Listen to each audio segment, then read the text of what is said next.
All right, I'm just going to wait a minute to make sure that YouTube is going to stream this. I'm just got to keep waiting until I see YouTube give me that green light. I don't. Okay, it's going. No, we're good. We're good. I've had too many times when I start talking, I go on for 30 minutes only to find out that YouTube, the stream didn't take. The stream didn't take. So, all right, we're broadcasting live. Hello, students. It is I, Mr. Salt, back at you. This is number 10. This is number 10, Unit 1 review. And the document I'm looking at is, mostly kind of already done, right? We've already gone over this in class. I really want to make sure you guys get this assignment in. This is important. That kind of reviews all the stuff we've been doing up until this point, and I want to make sure everyone is getting these assignments in, especially this one, number 10, review. All right. So here we go. It's a slideshow. I'm going to see if I can make it a little bit bigger for you by zooming. If I zoom out, I can make it. There we go. That's what I'm talking about. All right, we're golden. We're golden. All right. So this is number 10, chapter review. And remember, sometimes I talk a little fast. So the beautiful thing about video is you can slow me down, right? You can go in the settings in the lower right hand side somewhere, and there's like playback speed, and you can set me at like 75%, which would probably slow me down just perfect for you if I talk too fast, and or 50%, and I'll be talking really slow right then, and that's what you need. That's what you need. But even more important than that, remember, you can always pause the video. You can pause the video at any time and write stuff down. And the other thing, one thing about video is that you can speed me up or even fast forward, right? If I'm talking about stuff you already get and you don't need this part of the assignment, you can just fast forward to the part you do need. All right? I won't hurt my feelings at all, at all. Okay? I am producing these videos as a little bit of supplementary instruction so you guys can get caught up. I know that sometimes that class time, you might have other siblings that are maybe also trying to do their class, and maybe some learning environments are less than ideal, and or maybe maybe the time of day or something just doesn't sync well with you. Well, these can provide you with some asynchronous instructional support at your best time when maybe the learning environment is a little bit better for you. All right, so here's we go. Here we go. We're doing this. Okay, slide 2. What do you know? So at this point, hopefully by now, you know that the mean means the average. And to find the mean, you have to add up the data and then divide by how many pieces of data you have. You know that the median is the middle number. To find the median, you eliminate the highest and lowest numbers until you arrive at one or two numbers in the middle. If there's two middle numbers, you add them up and divide by 2 to find the median. Okay? Mode. Mode is the number that shows up the most frequent number. All right? Range is the difference between the highest and the lowest numbers. You take the maximum number, subtract the minimum number to find the range. And I'm sorry that all these things start with M, and they kind of all roll off the tongue in kind of a similar way. And students always, I have students that know how to find the average, know how to find the median, but they can't remember which is which, right? It's got to commit this to memory, all right? The mean teacher takes your average. The median is the middle of the road. It's the middle number, and the mode happens the most, okay? However, you can remember those. You just got to commit those to memory. Learning targets. You should be able to say, I can compare and contrast the appropriateness of different measures of central tendency for a given data set. You should be able to say, I can analyze and solve verbal problems whose solution requires solving a linear equation in one variable or linear inequality in one variable, and that I can recognize how linear transformations of one variable data affect the data's mean, median, mode, and range. Okay, so those are some ambitious learning targets. Let's see what we can do here. Just again, to review. The mean means the average. You find it by adding up all the numbers in the data set. Then you divide by the total amount by the number of values in the data set. All right. The median is the middle number of the data when it is in numerical order. Okay. So how do you find the median? You put the numbers in the order from lowest to highest, and the number in the middle is the median. If there are two numbers in the middle, add them together, divide by 2. The mode. The mode is the number that appears the most. Find the number that appears the most. If there's no number that appears the most, then guess what? There's no mode. All right? And there can be more than one mode, right? You could have 2 or 3, even 3 modes, or 4 modes, or any number of modes, right? It's possible. Likely you only have 1, 2, or 3. All right, just to review. Define the mean, median, mode for the following data, right? Define them. So here's our data, and here's our finding the mean, median, mode for this data, right? Find the mean. We're going to add up all these numbers. You add all these numbers up, you get 96. How many numbers are there? There's 1, 2, 3, 4, 5, 6, 7, 8. 8 numbers, so we divide it by 8. 96 divided by 8 is 12. The mean of this data is 12. The median is the middle number. They lined the data up from least to greatest. They found the middle number is right between 10 and 12. 10 plus 12 is 22. 22 divided by 2 is 11. So the median here is 11. And mode is the number that appears the most. 10 appears twice. No other number repeats at all. So 10 is the mode. Okay? Again, if you need that repeated, you can just go back and have it repeated. If you need that slower, you can slow me down, all that good stuff, right? I'm going to move it at a kind of a brisk pace, only because you can slow me down and you can pause at any time and all that kind of stuff. So remember to control your learning experience. All right, example 2. Prices of 7 race cars sold last week are listed in a table below. This is called a frequency table. Okay. The price per race car is in this column, and the number of race cars is in this column. So here I have a race car that's worth $126,000, and there was one of those race cars. Here I have a race car that's worth $140,000, and there were 2 of those race cars. So keep in mind, there's 2 cars that are $140,000. One car worth $180,000. 2 cars worth $400,000, and 1 car worth $819,000. Woo, that's a little bit of money, huh? That's a chunk of change. What is the mean value of these race cars in dollars? Well, to find the mean, we're going to have to add up all the values and divide by how many values there are. But the tricky thing about this table is it's tricky to determine how to add them up and how many there are. How to add them up? Let's see. Well, actually no. I want to back up and say how many cars are there? How many cars are there? Are there 1, 2, 3, 4, 5 cars? That's what a lot of students do. They'll just add up all these numbers, but that's not a way to interpret this. Remember, there are 2 cars that are $140,000. There are 2 cars that are $400,000. So there is actually 1 plus 2, 3. I'm sorry, 1 plus 2 is 3. Plus 1 is 4. Plus 2 is 6. Plus 1 is 7. There are actually 7 cars here, right? 1, 2, 3, 4, 5, 6, 7. There are 7 cars in this table.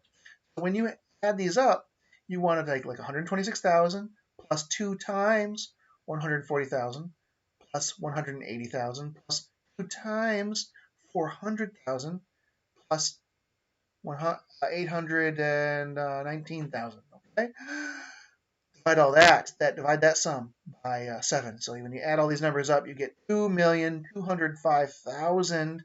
Divide that by 7, and we find a mean and average of $315,000, right? The mean value of these race cars is $315,000.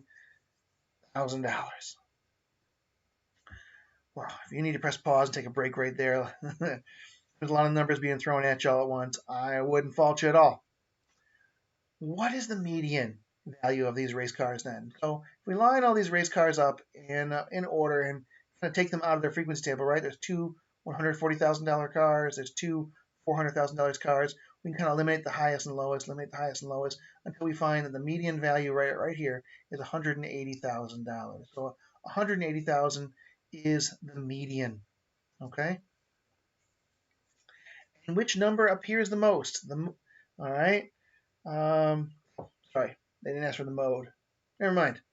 Next question is State which of these measures of central tendency. I'm talking too fast, even for me. All right. State which of these measures of central tendency best represents the value of the 7 race cars. Justify your answer. So the response here is going to be the median is the best representation of this data. And why?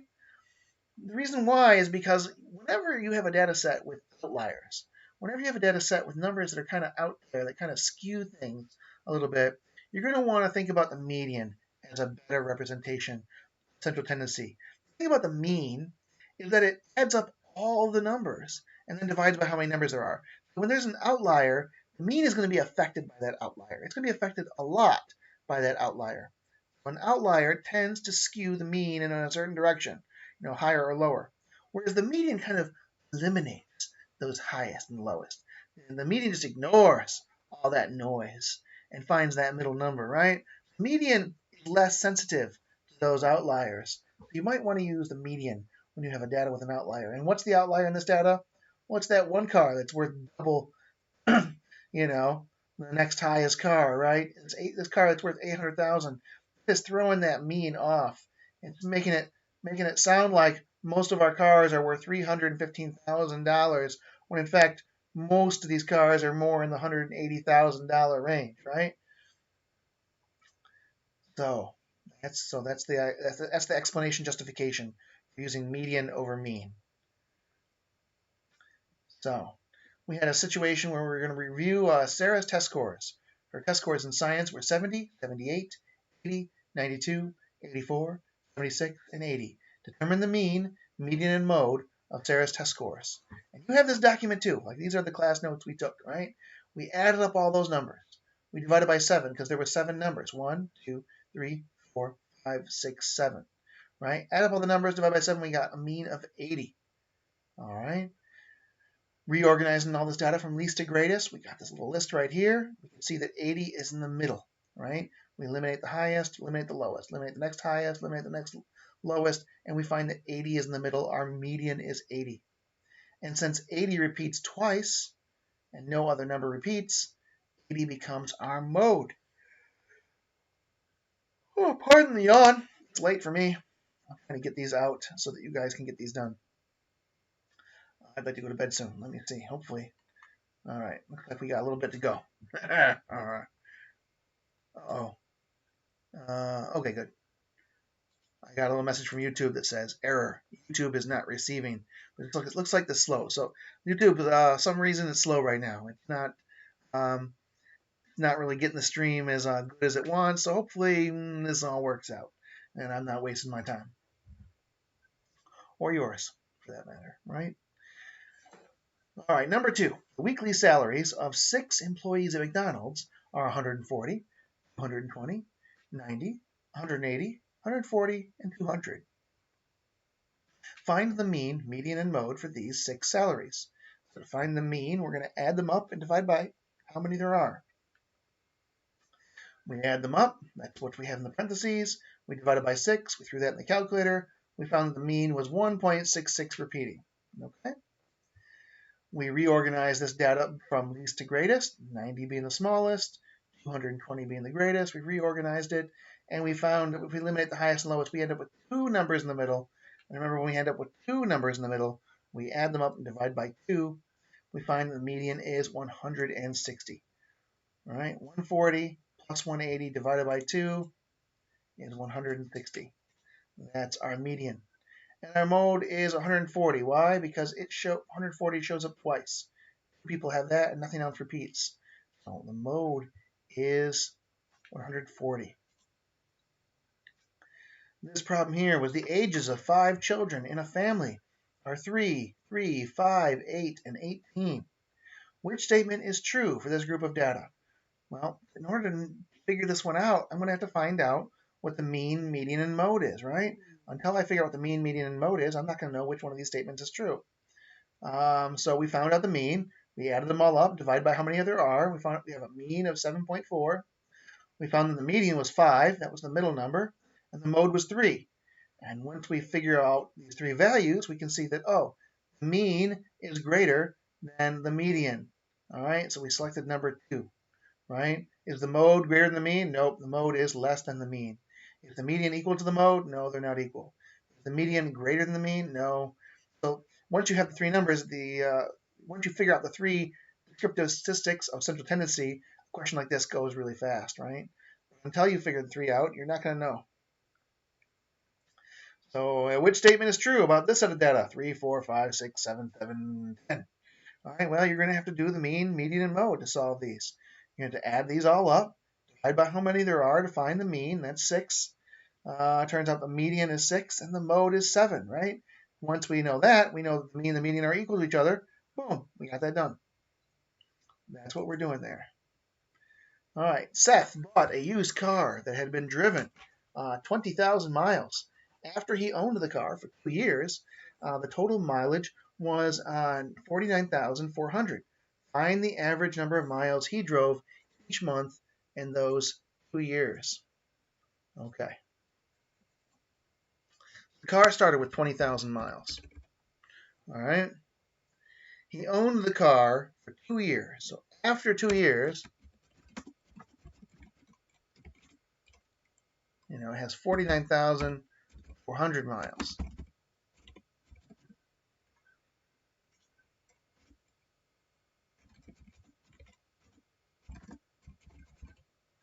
All right. 20,000 miles. The car is bought. He buys the car. He buys the car. He buys the car at 20,000 miles. He drives for 2 years. It's now 49,400 miles. So here's what we're going to do. We're going to take the 49,400 and we're going to subtract 20,000 miles, right? We're going to figure out what's the difference between these two numbers, because the difference between these two numbers will tell us how much he drove in 2 years. Bringing up my math machine, waiting for it to warm up. There it goes. 49,400 minus 20,000. 29,400. 29,400, okay? 29,400 is the amount of miles he drove in 2 years. Okay, now we have to find the average number of miles he drove each month during those 2 years. Each month. Well, how many months are there in a year? This is just something you have to know when you are human in this culture and civilization, all right? We use a 12-month calendar, all right? We use a 12-month calendar. 12 months in 1 year. That means there's 24 months in 2 years. Why? Because 12 times 2 equals 24, right? So we're going to take this 29,400 miles, and we know over 2 years there were 24 months. If we divide by 24, we should get kind of the average amount of miles he drove each of those months. So 29,400 divided by 24. 1,225, okay? So that's what you'll put on your paper. Yeah, I won't write it down. If you're watching this video, you can snag this off the calculator or do it on your own calculator. All right, let's see. Review. Values of 11 houses on Washington Street are shown in the table below.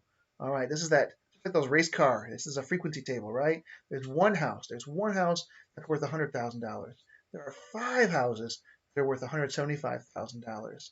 There are 4 houses that are worth $200,000, and 1 house that's worth $700,000. That's a lot of money for a house. Around here it is anyway. Find the mean value of these houses in dollars. Okay. To do this, I am going to have to, right? 100,000 plus,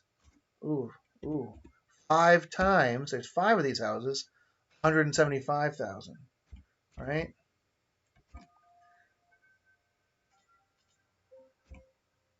And then plus There are 4 of these houses, so 4 times, and don't worry, when you put this in your calculator will solve this, no problem. 200,000, and then plus the 700,000, right?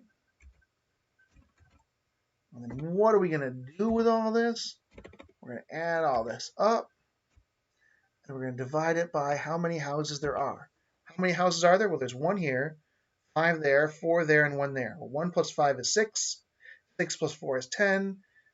10 plus 1 is 11. There are 11 houses total. So I'm going to divide by 11. All right, let's let the math machine handle this one for us. All right, shall we? 100,000 plus 5 times 175,000 plus 4 times 200,000. If you want to do it exactly like the parentheses way we did a second ago, that's fine. You're welcome to do that. In this case, I just knew that it wouldn't affect anything. Sometimes you want to, whoops, that's too many zeros. All right, that's better. I'm adding them all these numbers up.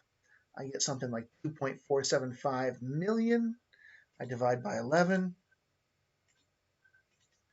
And we have a mean of $225,000. All right, $225,000. Oof. All right. Don't worry about that if that's a little bit of a struggle. You know, it's expected. That could be, you know, a little tough at first, but as we do them, it'll get easier. Like any skill, learning a language, playing an instrument, learning a sport, you get better as you practice. All right, find the median value of these houses in dollars. Okay, so let me think. I'm going to get rid of the highest number and the lowest number, so that these 2 numbers go away.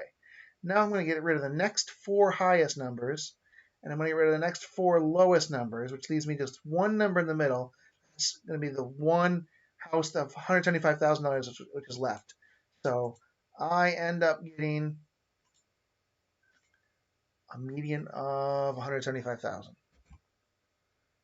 You know, if you don't believe me, you can, you know, write these out if you want. Like I could do it shorthand, right? I'm going to do 100K, boop, boop, boop, 100K, 175K, you know, 175K, 175K. I'll do it 5 times, right? This is why it's tedious to do it this way. Do I have 5 of them yet? Oof, yes, I do. 200K, 200K, 200K. I'm not doing the K's, am I? All right.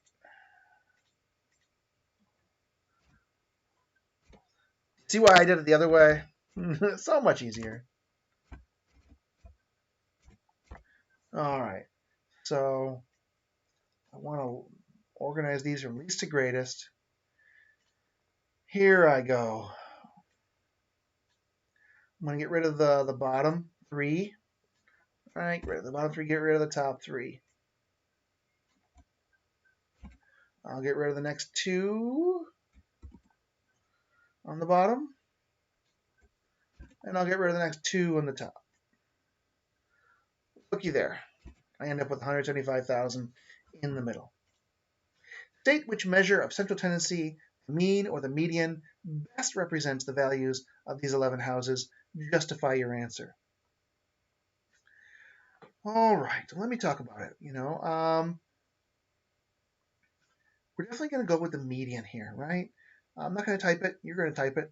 We want the median is the best representation of this data because there is an outlier.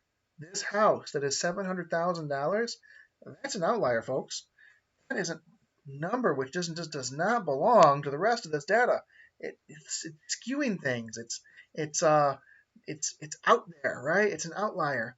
And the mean, remember, the mean is going to add this thing up and then divide by how many there are. So the mean will take this outlier into account.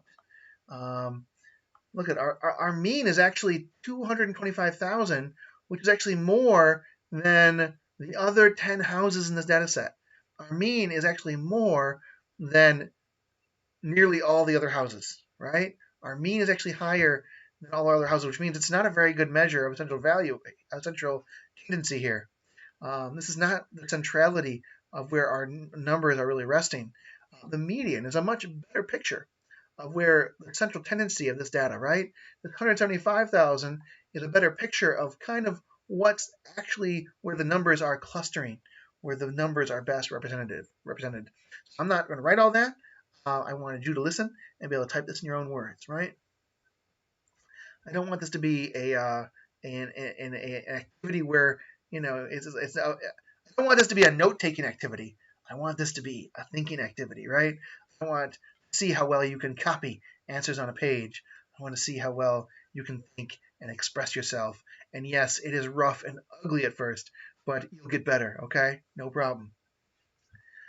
All right, example 3. On his first 5 biology tests, Bob received the following scores: 72, 86, 92, 63, and 77.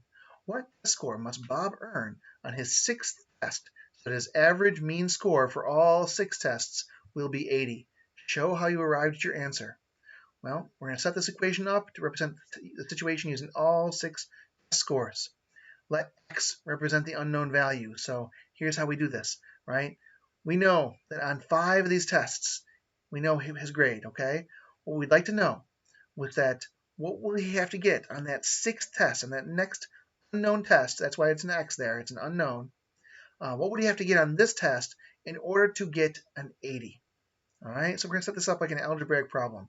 I got the 72 plus the 86 plus 92 plus 63 plus 77 plus x plus a variable plus an unknown divided by 6. Why? Because I have 6 values here, right? 1, 2, 3, 4, 5, and 6, right? And I want this to equal 80, right? I want this average here to be 80, all right? And I have to solve for x. So fortunately, these 5 numbers are really easy to add up. You can add them right in your calculator. So I add them up and I get 390, right? I have 390 plus x divided by 6 equals 80. And then what did they do? Okay, so what they did next, the next step was to multiply both sides by 6. You see how that kind of eliminates this divided by 6 over here? If I multiply this side by 6, 6 divided by 6 is 1. It kind of eliminates that divide by 6 over here. An equation is a balance beam, so if I multiply 6 on one side of the equation, I got to multiply 6 on the other side of the equation as well. So 80 times 6 is 480, and now this becomes a simple algebra problem, hopefully for you. We're going to subtract 390 from both sides of the equation in order to get x by itself. 480 minus 390 is 90. Guess what? Bob needs to get a 90. This x needs to be 90 for Bob to get an 80 average. Okay? For Bob to get an 80 average, this x needs to be a 90. That's what we just did here. So we're going to do one. We're going to do one. Maybe here's where you want to pause the video and you want to do this yourself because you want to jump in there. You want to cut your teeth on some real math, all right? Get good. Get good, all right? Pause me and give this a shot. All right, the magic of video. I'm unpaused, and you've tried this on your own, and I'm sure you did a pretty good job, all right? You probably looked at maybe some of the examples, and you thought it through, or maybe you didn't. In either case, here we go. All right, we have Top Electronics is a small business with 5 employees. The mean or average weekly salary for the 5 employees is $360. Oh, guess what? That tells me, oh, looks like I've got to enter all the stuff in here. All right. So they just told me that the mean is 360. So that means that's why I'm putting 360 in this box right here. Once I saw the mean was 360, I knew that you find the mean by adding things up and dividing by how many there are. So I knew that this was going to be the mean. We'll go over here. The weekly salaries of the 4 employees are $340, $340, $345, and $425. Oh, this is...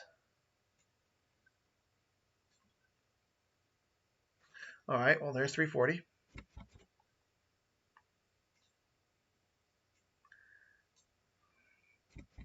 $340.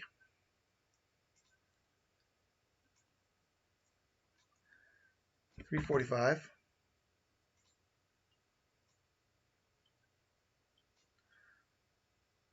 425.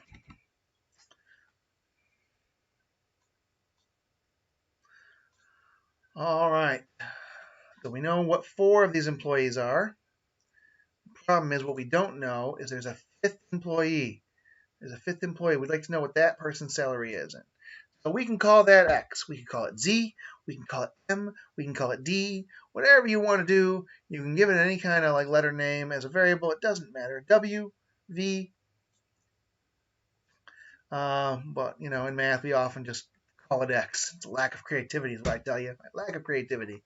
All right. Everything's X, right? So how many values do I have? Well, I've got 1, 2, 3, 4, 5 values. 5 values. So I'm going to divide by 5 here. And now I would like to solve this equation. And you already tried this. And you knew you could add up these numbers pretty easily, right? I'm going to add up all the numbers I can add up on the top. Which gives me 340 plus 340 plus 345 plus 425 gives me 1,450. 1,450. 1,450 plus X, you know, and all that was divided by 5. All that was divided by 5, and all that equals 360. Well, remember last time how they multiplied by the thing that was getting divided by in order to eliminate it on both sides, right? I'm going to multiply both sides here by 5. That's what I'm going to do. I'm going to put a magical times 5 out in front of here, which is going to get this thing to cancel. But then I got to do it on the same thing over here. So this 5 and this 5 cancel each other because multiplying and dividing by the exact same number cancels it. So, all right, there you go. So that gets canceled. So now I'm left with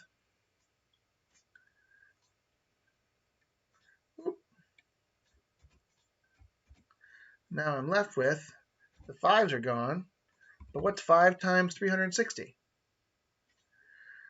360 times 5. 1,800. So 1,800. All right, well, I could drop these parentheses. They're not doing me any good anymore. They were protecting the addition a second ago. And now I'm going to subtract. I'm going to subtract 1,450 on each side, right? I can do that. This is what algebra is all about. Manipulating equations. I am performing a manipulation here. I am choosing to subtract 1,450 for both sides of this equation. Why? Because it makes it cancel on one side of my equation, which makes life easy for me on the other side of the equation. All right, so now the answer is whatever 1,800 minus 1,450 is.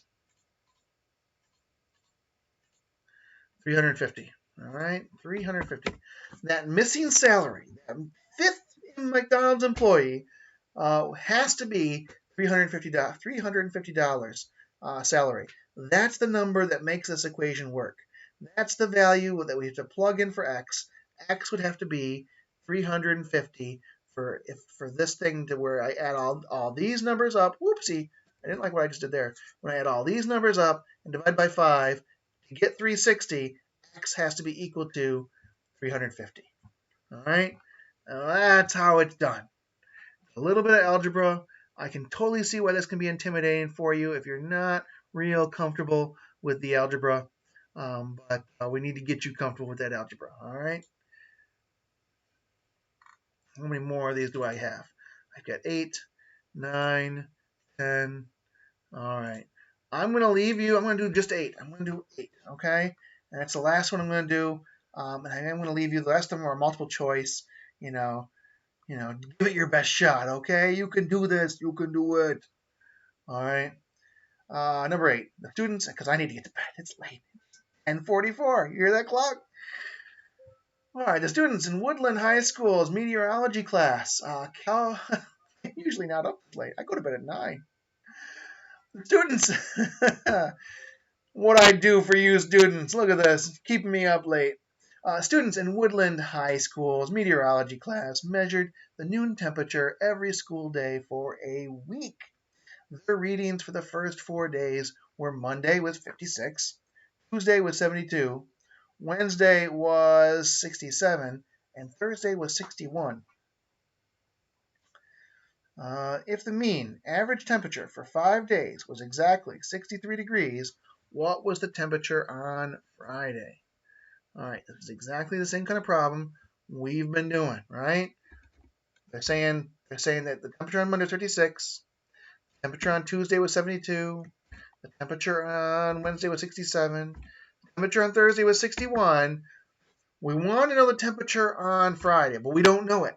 We don't know it. So we're going to give it a big fat X as a variable, or W or V or whatever, Z or whatever you want to call it. Give it a variable. All right? To find an average, we know we have to add up all our numbers and divide by how many numbers there are. So I'm putting the parentheses in there to protect that addition there, and divide by how many values I have. I've got 1, 2, 3, 4, 5 values, right? I know I'm going to have to divide by 5 to find the average. They told me that the average for the 5 days was exactly 63 degrees. So I know that when I add all these up and I divide by 5, I'm going to get an average of 63 because they told me so. Now I'm going to do that algebra, right? I'm going to do that algebra. Maybe now that I've set this up, you want to pause, do this on your own, huh? You know, again, if I'm lifting all the weight, this is like, I like to make that analogy of math and working out, right? If you're watching me pump and iron, that might be great to give yourself a few pointers, but eventually you got to pick up those weights yourself. You got to build those math muscles, all right? So maybe you want to pause me and give this a shot on your own so you can actually pick up those weights and do a little lifting, all right? Great. Magic of video. I'm back. Because you paused me, right? Of course you did. Of course you did. Okay. We're gonna so I need to get I want to get x by itself, right? I want to find out what the value of x is. So I'm gonna do the algebra. I'm gonna do those manipulations, right? So what was that? Okay. I want to multiply by 5 on both sides of this equation, right? By multiplying by 5 on both sides of this equation, I'm going to get rid of that divide by 5. All right? But if I do it on this side of the equation, I got to do it on this side of the equation. So I'm multiplying by 5 on both sides of this equation in order to simplify it on the one side, right? Because if I do this,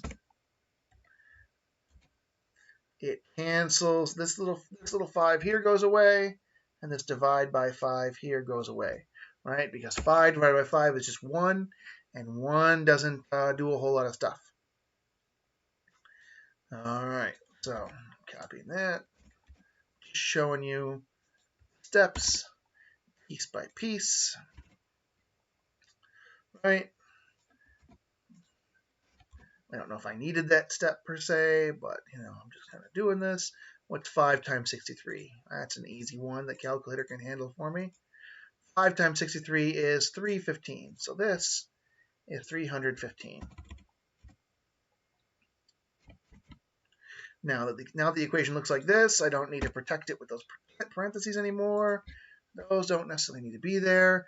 And guess what? All these numbers here, those are really easy to do with my calculator, right? Those are really easy to do with my calculator. So let me bring back the math machine and say, hey, math machine, what's 56 plus 72 plus 67 plus 61? What is all that? That's 256, okay? So 256 plus x equals 315.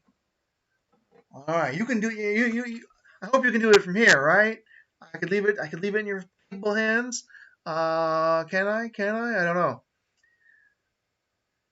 Yeah, I think I will. I think I'm gonna leave it right there, okay?